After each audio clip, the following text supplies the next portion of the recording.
Implementacija principa departizacije nije negacija višestranačkog sistema, nije slabljenje političkih partija, nije ni depolitizacija javnosti.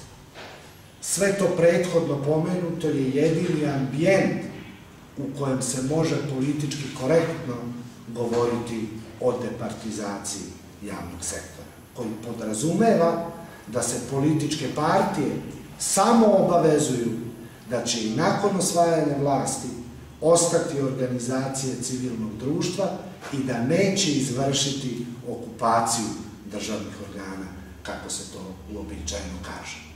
Proces za implementaciju ove vrednosti građanskog društva mi nameravamo da otpočnemo u Srbiji. Time, uvereni smo, doprinosimo razvoju samog društva i građanskih vrednosti.